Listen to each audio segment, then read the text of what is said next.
지난 주일에 우리는 예수님께서 사탄에게 받으신 시험의 서론 부분을 함께 살펴보았습니다.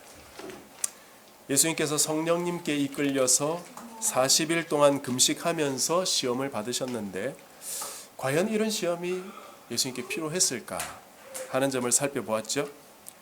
그때 예수님께서 시험을 받으신 환경, 즉 광야라는 그 공간과 40일이라는 시간, 이 주는 의미를 정리하면서 예수님께서 이스라엘의 메시아로 오셨다는 점을 더욱 우리가 명확히 생각할 수 있었습니다.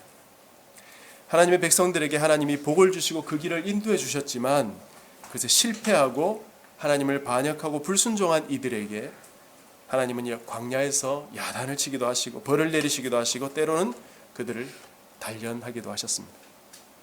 선지자나 왕을 보내셔서 이 백성을 잘 이끌었을 때 평화와 안식을 주시기도 하셨죠.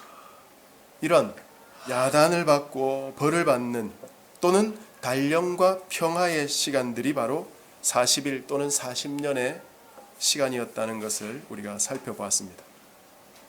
그래서 결론적으로 예수님은 자기 백성 이스라엘이 걸어왔던 핵심적인 구속의 사건들을 다시 재현하고 계신다고 했습니다. 예수님은 자기 백성을 구속하러 오셨기 때문에 그분의 삶 전체가 바로 구속의 삶이 되는 것입니다. 그런 의미에서 주님이 광야에서 받으신 이 시험은 광야 생활에서 실패한 자기 백성을 온전히 구속하기 위해 도입되었다고 보아야 하겠습니다. 아시다시피 이스라엘 백성들은 출애굽한 세대와 가나안에 들어간 세대가 다릅니다. 출애굽하여 가나안 입구까지 온 출애굽 1세대들은 정탐꾼들의 불신의 보고 때문에 원망하고 불순종해서 광야에서 심판받고 다 죽어버렸어요. 그러나 하나님은 이스라엘 백성을 아주 버리지 않으셨고 그들의 자손들에게 긍휼과 자비를 베푸셔서 가나안에 들어갈 수 있도록 하시지 않았습니까? 그래서 오늘부터 살필 이 시험의 내용을 통해서 우리는 현재 내가 처한 삶, 나의 광야에서 만나게 되는 시험들이 어떤 것이 있는지 살피고 그 시험을 이길 수 있는 방법을 예수님께 배워야 되는 것입니다. 우리가 이 말씀을 묵상하는 이유는 이 땅에서 광야를 살아갈 때 시험을 이기고 극복할 수 있는 방법을 예수님께 배우려는 것이지 예수님께서 사탄의 시험을 이기셨다는 사실을 배우기 위함이 아닙니다. 어떤 이들은 예수님의 승리가 우리를 사탄의 시험으로부터 막아준다고 생각하는 사람이 있어요. 무슨 말씀이냐면 예수님께서 이렇게 사탄을 이기셨으니까 이제 사탄은 더 이상 나에게 시험조차 걸어오지 못할 것 같은 그런 생각을 가지고 계신 분들이 있는 것 같아요. 아마 우리 중에는 그런 분들이 없으시겠죠. 그런데 이것과 비슷하지만 이것보다 훨씬 더 큰 오해가 있습니다. 그건 사탄이 시험을 걸어오지만 예수님께서 승리하셨기 때문에 나도 자연히 승리할 것이라는 생각입니다. 이런 분들의 논리 중에 상당히 큰 부분을 차지하고 있는 근거는 바로 승리하신 그 예수님이 내 안에 계신다는 거죠. 예수님께서 내 안에 계시니까 나도 반드시 승리할 것이다 하는 것입니다. 이런 분들이 좋아하는 말씀이 이런 말씀이에요. 세상에서는 너희가 환난을 당하나 담대하라, 내가 세상을 이겼다. 우리 주 예수 그리스도로 말미암아 우리에게 승리를 주시는 하나님께 감사하노니. 이런 말씀 중에 최고는 이 말씀입니다. 무릇 하나님께로부터 난 자마다 세상을 이기느니라. 세상을 이기는 승리는 이것이니 우리의 믿음이니라. 이기고 승리한다는 말씀 얼마나 좋아하는지 모릅니다. 어떻게 이기고 어떻게 승리하는지 그 방법에 대해서는 관심이 없고 이긴다는 사실에만 관심을 가지고 있다는 것이에요. 실제적인 질문을 하나 드리겠습니다. 분명히 예수님께서 사탄의 시험에 승리하셨고 그 예수님이 내 안에 계시겠다고 하셨으니까 승리하신 그분이 내 안에 계신다면 나는 사탄의 시험에 넘어지지 않고 승리해야 하는데 여러분 시험에 승리하고 계십니까? 여러분은 사탄의 시험에 넘어지지 않고 승리하고 계십니까? 아니면 종종 자주 비참할 정도로 넘어지고 계십니까? 내가 계속 넘어지고 있다면 그 원인을 찾아야 되는 것이죠. 원인과 방법을 찾아야 됩니다. 내가 사탄의 시험에 계속 넘어지고 자빠지는데도 여전히 내 방법이 옳다고 생각하고 있으면 안 되겠죠. 말씀으로 성령님을 통해 진단을 받아야 됩니다. 그래야 올바른 처방을 할 수 있겠죠. 오늘 말씀을 통해 우리 모두가 이 처방을 잘 받아야 되겠습니다. 예수님의 그 처방을 받기 전에 먼저 예수님이 어떤 시험을 받았는지를 먼저 살펴야 되겠습니다. 오늘 본문에 있었던 첫 번째 시험, 그게 뭡니까? 우리 3절을 다 같이 한번 읽어보겠습니다. 3절 시작. 시험하는 자가 예수께 나와서 이르되 네가 만일 하나님의 아들이거든 명하여 이 돌들로 떡덩이가 되게 하라. 이 시험에서 우리가 주의를 기울여야 하는 1순위는 바로 지금 읽은 이 사탄의 시험의 내용입니다. 그 중에서도 앞부분. 네가 만일 하나님의 아들이거든. 사탄이 덮어두고 이 돌들을 떡덩이로 만들어 보라고 요구하지 않았습니다. 이 돌들을 떡덩이로 만들 것을 하나의 조건을 제시하면서 이야기하는 겁니다. 네가 만일 하나님의 아들이거든. 누군가 우리에게 예수님이 사탄에게 받으신 첫 번째 시험이 뭐냐 그렇게 묻는다면 우리는 대부분 돌을 떡으로 만드는 시험이라고 대답할 겁니다. 그렇게 대답하는 이유는 뭡니까? 사탄이 돌을 떡으로 만드는 것을 시험했다고 생각하기 때문이죠. 사탄은 지금 무엇을 시험하고 있는 겁니까? 예수님께서 돌로 떡을 만들 수 있는지를 시험하는 것이라고 생각하세요? 사탄이 그걸 몰랐을까요?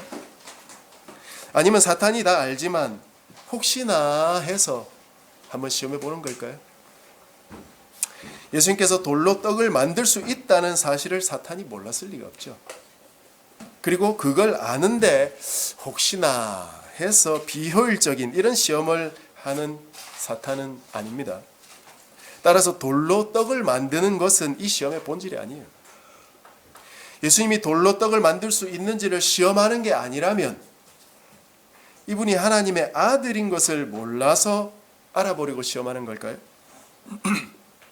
당신이 하나님의 아들이라고? 당신이 진정 하나님의 아들이라는 말이야? 그걸 어떻게 믿어? 돌로 떡이라도 만들어 봐야 믿을 거 아니냐. 자, 증명해봐. 이걸까요? 실제로 그렇게 말씀하시는 분들이 계시더라고요. 사탄이 예수님이 육신을 입은 모습을 본 적이 없다는 거예요. 그것도 아닙니다. 비록 예수님께서 육신으로 오셨다 해도 사탄이 이 예수님을 몰랐을 리가 없어요.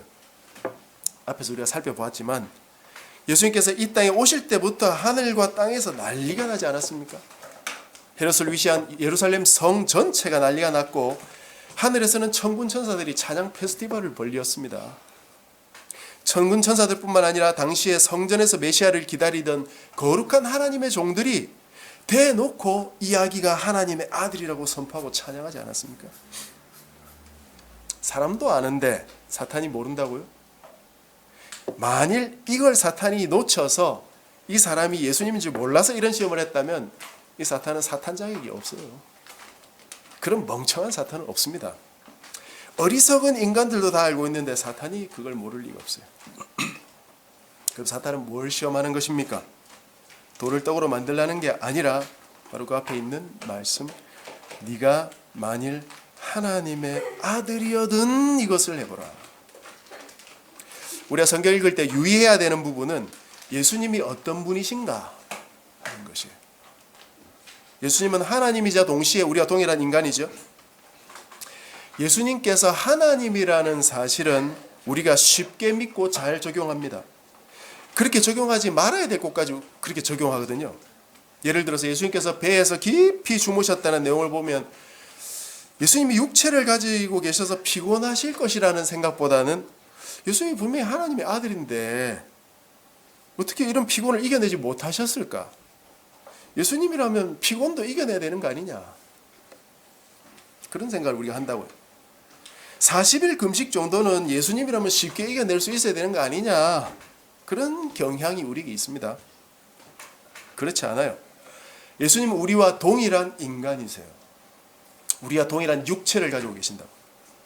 육체는 일하면 피곤하고 밤이 되면 잠을 자야 되고 자고 일어나면 무언가를 먹어야 활동을 할 수 있습니다. 먹지 않으면 배가 고프죠. 맞으면 아픔을 느끼고 슬픈 일을 겪으면 슬퍼서 울게 되는 것이 우리의 육체입니다. 예수님도 그러셨어요. 우리와 똑같은 육체를 가지고 계셨다는 말씀입니다. 이 점을 고려할 때 이 사탄의 시험은 예수님의 육체적인 연약함을 공략하는 것입니다. 40일 금식.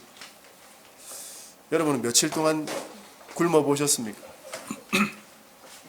저는 한 끼 금식하면 화가 나는 사람이기 때문에 금식을 잘 하지 않는데요. 예전에 3일인가 금식해 본 것이 아마 제일 긴 금식이었던 것 같습니다. 하루 이틀 금식하는 것도 참 힘들죠. 40일을 금식하게 되면 어떻게 될까요? 과연 요즘 사람들 중에 얼마나 많은 사람들이 금식을 하겠으며 또 그 중에 40일을 금식하면 정말 제정신으로 견딜 수 있는 사람이 얼마나 되겠습니까? 대부분 해롱해롱하겠죠.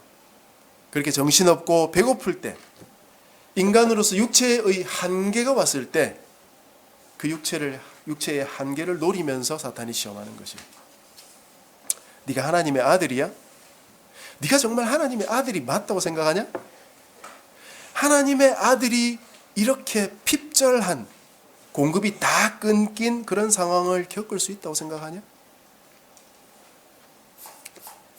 바로 이 시험 전에 예수님이 세례를 받으셨었죠. 우리가 살펴보진 않았는데요.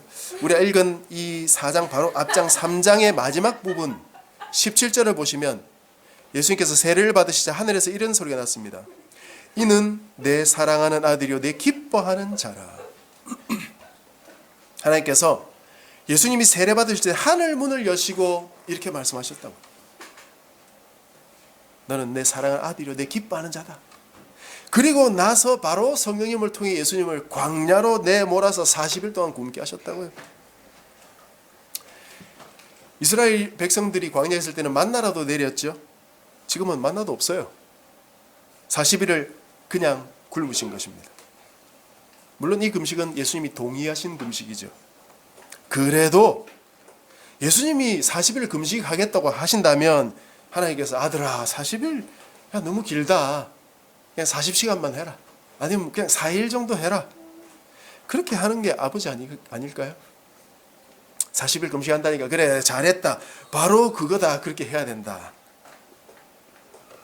이건 내가 하나님을 사랑하고 말고가 아니라 하나님께서 나를 사랑하시느냐 아니냐 하는 그런 문제입니다.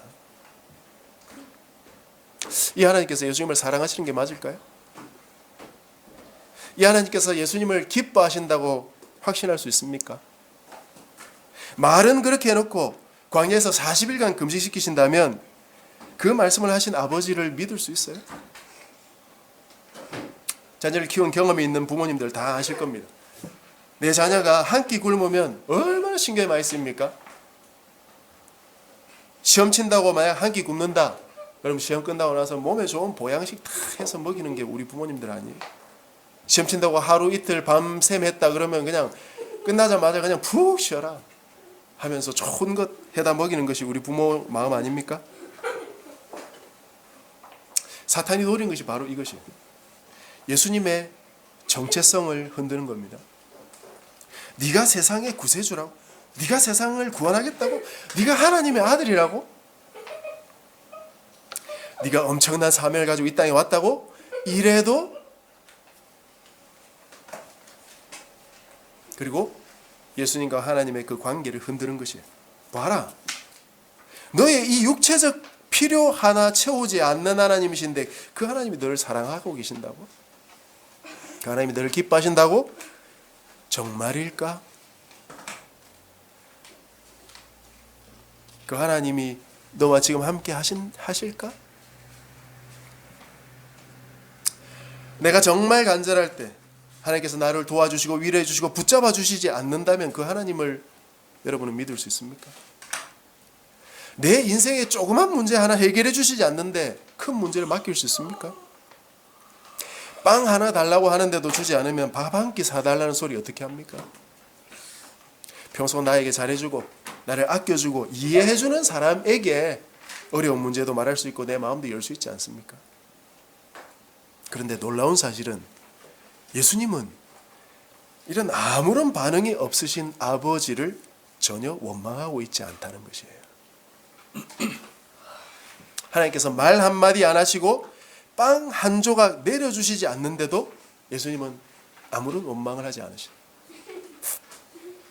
그냥 말씀을 인용해서 사탄을 물리치실 뿐입니다. 예수님께는 하나님에 대한 아무런 상처가 없어요. 어떻게 가능합니까? 그건 예수님께서 지금 자신이 당하는 시험이 어떤 시험인 줄을 아셨기 때문이에요. 이 시험이 어떤 시험입니까? 하나님의 주관 하에 사탄이 출제하는 시험을 당하고 있다는 걸 아시는 것이에요.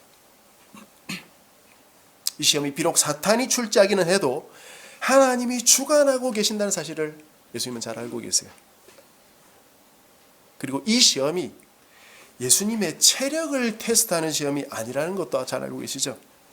예수님이 얼마 동안 굶을 수 있는가를 테스트하는 시험이 아님을 잘 알고 계신 것이에요. 예수님 비록 40일 굶으셔서 육체적으로 너무나 배고프고 힘드셨지만 이 시간을 견뎌내야 한다는 사실을 알고 계셨어요. 왜요? 백성들의 죄악을 담당하셔야 되는 메시아였기 때문이에요. 백성의 허물을 메시아께서 담당하셔야 되기 때문입니다. 하나님께 불순종하여 광야에서 40년 동안 죽어나갔던 출애굽 1세대들의 허물을 메시아가 지고 가셔야 하는 것이죠.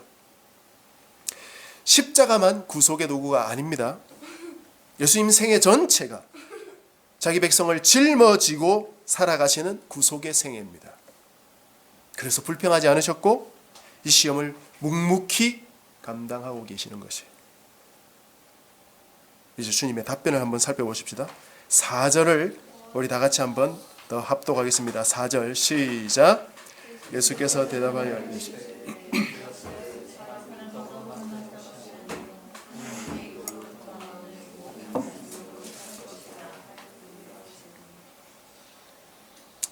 여기서 예수님께서 인용하신 말씀은 신명기 8장 3절입니다. 신약에 인용된 말씀을 우리가 대할 때 올바른 자세는 인용된 그 말씀을 찾아보는 것이에요. 그래서 그 말씀이 주어진 맥락을 살펴서 그 의미를 파악을 하셔야 됩니다. 그렇지 않고 신약 본문만 가지고 의미를 해석하려면 반드시 오리무중에 빠지게 되어 있습니다. 신약이 더 어렵습니다. 구약의 말씀의 맥락을 통해서 이해하지 않으면 반드시 오해하게 되어 있어요. 그래서 이 답변의 의미를 제대로 살펴보기 위해서 우리가 신명기 8장으로 한번 가봐야 되겠습니다. 구약 274쪽입니다. 여러분 한번 찾아보십시오. 구약 성경 274쪽. 신명기 말씀은 이전에도 제가 몇 번 말씀드렸지만 모세가 죽기 전에 가나안 땅에서 이스라엘 백성들에게 설교를 하는 말씀입니다. 출애굽부터 40년간 광야 생활을 돌아보면서 얻었던 교훈들, 특히 그들의 조상들이 어떤 부분에 잘못해서 무슨 벌을 받았느냐 하는 것을 설교해 주어서 조상들이 실수했던 부분을 반복하지 않도록 하나님의 복받는 백성이 되도록 유언처럼 주시는 말씀이 바로 이 신명기입니다. 예수님께서 광야에서 40일 금식하면서 보내면서 무슨 생각을 하셨을까요? 광야 생활을 했던 이스라엘의 백성들의 삶이 자연스럽게 떠오르지 않았겠습니까? 그리고 그때 하나님께서 주셨던 교훈들을 떠올리면서 묵상하셨을 거예요. 2절부터 보겠습니다. 모세가 백성에게 이렇게 말합니다. 내 하나님 여호와께서 이 40년 동안에 내게 광야 길을 걷게 하신 것을 기억하라. 이는 너를 낮추시며 너를 시험하사 내 마음이 어떠한지 그 명령을 지키는지 지키지 않는지를 알려 하심이라. 우리 3절은 다 같이 읽읍시다. 너를 낮추시며 너를 줄이게 하시며 또 너도 알지 못하며 내 조상들도 알지 못하던 만나를 내게 먹이신 것은 사람이 떡으로만 사는 것이 아니요 여호와의 입으로 모든 말씀으로 사는 줄을 내가 알게 하려 하심이니라. 자, 여기서 하나님께서 이스라엘 백성들에게 광야 생활을 시키신 이유가 나옵니다. 그 이유가 뭡니까? 너를 낮추셔서 하나님의 명령을 지키는지 아닌지를 시험해 보시는 거예요. 또 너를 낮추시며 줄이게도 하신답니다. 그리고 하늘에서 떨어지는 만나라는 것을 먹이시는 이유가 바로 사람이 떡으로만 사는 것이 아니고 하나님의 입으로부터 나오는 모든 말씀으로 사는 줄을 알게 하기 위함이다. 이 말씀이 예수님의 답변 내용이죠. 광야 생활 40년은 정탐꾼의 불신으로 인한 하나님의 심판이라고 말씀드렸어요. 그러나 하나님은 이들의 잘못에 대한 심판만으로 40년을 보내도록 하시는 게 아니라는 것이에요. 나를 안 믿다니 너희들 두고 보자. 40년 동안 다 죽었어. 그렇게 앙심을 품으면서 40년을 괴롭히는 게 아니라는 말씀이에요. 물론 출애굽 1세대들은 다 심판하시지만 2세대들은 이제 앞으로 가나안 땅에 들어가서 살아야 되기 때문에 하나님은 1세대들의 잘못과 그들에 대한 심판을 2세대들의 믿음을 단련하는 방향으로 해나가시는 것입니다. 광야의 길을 걸을 때 사람이 떡으로만 사는 것이 아님을 배워야 된다는 것이에요. 이 말이 무슨 뜻입니까? 우리 인간에게 떡이 필요 없다는 말이 아니죠. 밥 안 먹고 살 수 있는 사람 아무도 없습니다.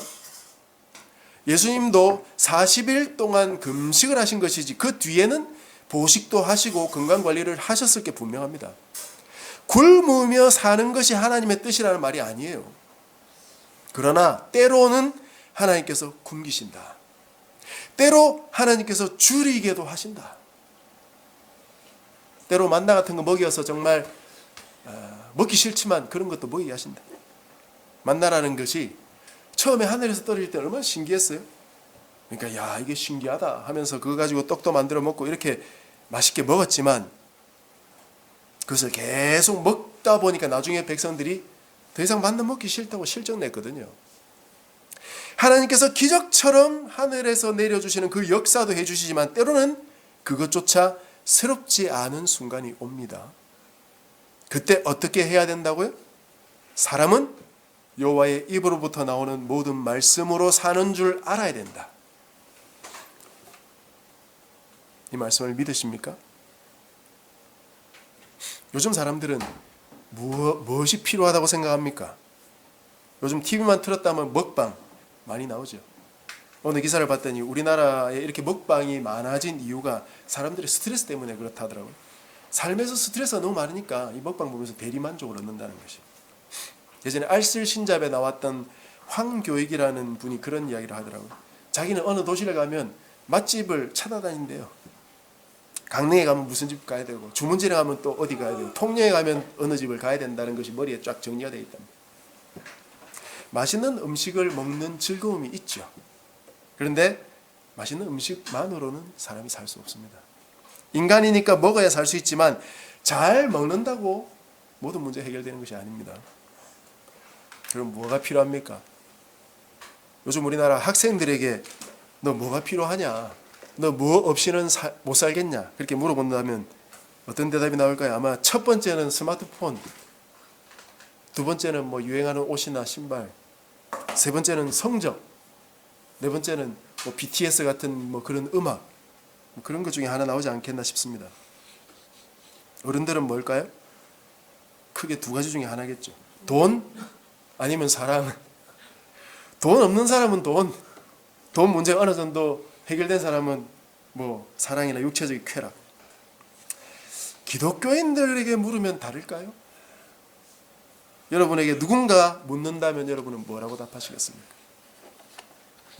예, 저는 묵상만 제대로 하면 살 수 있을 것 같아요. 그렇게 대답하시겠어요? 겉으로 또는 다른 사람들 앞에서는 거룩한 것을 말할지 모르지만 진정으로 내가 원하는 게 뭐냐 이 말이에요. 여러분의 뼛속 깊이 깊이 숨겨져 있는 필요, 내 원함, 그게 뭡니까? 그게 충족되면 살 수 있을까요? 한 100억 들이면 살 수 있겠습니까? 건물 몇 채 들이면 살 수 있겠습니까? 자본주의 국가에서 뭐 그거보다 더 좋은 것은 없겠죠. 그러나 이런 게 우리를 살 수 있게 하는 것이 아님은 우리 모두가 다 알고 있어요. 재물, 사랑, 쾌락, 육체적 건강만으로 사람이 살 수 있는 존재가 아니라는 것을 우리가 다 알고 있다고요. 왜냐? 우린 영혼을 가지고 있기 때문이죠. 문제는 우리가 그 이유를 알고 있으면서도 해결하지 않는다는 데 있는 것입니다. 문제가 있으면 해결을 해야 됩니다. 해결하지 않으면 언젠가 반드시 그 문제가 훨씬 더 커져가지고 돌아옵니다. 우리의 영적인 문제 말입니다. 영적인 문제가 해결되지 않으면 그 어떤 것을 해도 만족할 수 없습니다. 아우구스티누스의 자서전 고백록에 유명한 글귀가 나옵니다. 제가 좋아하는 글귀인데 아우구스티누스가 하나님께 이렇게 기도합니다. 하나님, 당신은 우리를 당신을 향해서 살도록 창조하셨으므로 우리 마음이 당신 안에서 안식할 때까지는 안식이 없습니다. 우리 마음이 당신 안에서 안식할 때까지는 안식이 없습니다. 제가 고백록을 처음 읽었을 때 이 문구가 마음에 사무쳐 들어왔습니다. 맞다. 하나님 안에서 안식할 때까지는 진정한 안식이 없지. 그건 하나님께서 나를 그런 존재로 만드셨기 때문이라는 것이에요. 예수님 답변이 바로 그 뜻입니다. 사람이 떡으로만 사는 것이 아니요, 여호와 입에서 나오는 모든 말씀으로 사는 줄을 네가 알게 하려 하십니다. 이 말씀으로 사람이 여호와의 입에서 나오는 모든 말씀으로 살아야 한다라고 결론 내릴 수도 있지만 그것과 또 조금 약간 다른 뜻이 있습니다. 사람은 떡으로만 사는 것이 아니요, 여호와의 입에서 나오는 모든 말씀으로 사는 줄을 네가 알게 하려 하십니다. 사람이라는 존재는 여호와의 입으로부터 나오는 모든 말씀으로 살도록 창조되었다. 그걸 네가 알아야 된다. 그래서 이 사탄의 시험에 대한 예수님의 결론은 뭡니까? 사탄이 시험이 올 때 그 시험을 내 잔머리로, 내 경험으로, 내 지혜로 이길 수 없고 무엇으로 이길 수 있다는 것입니까? 여호와의 입에서 나오는 모든 말씀으로 살아갈 때 이기게 된다. 사탄의 시험을 이기는 비법은 하나님의 말씀으로 사는 것이에요. 다른 방법이 없습니다. 이 사탄의 시험을 이기는 것이 하나님의 백성들의 삶에 너무나 중요하기 때문에 예수님께서 친히 육체를 입으시고 이 땅에 오셔서 40일이나 금식하면서 가르쳐 주셨다는 것이 다른 방법이 있었겠어요? 다른 방법이 있다면 그렇게 안 하죠. 사탄을 이길 다른 방법이 없습니다.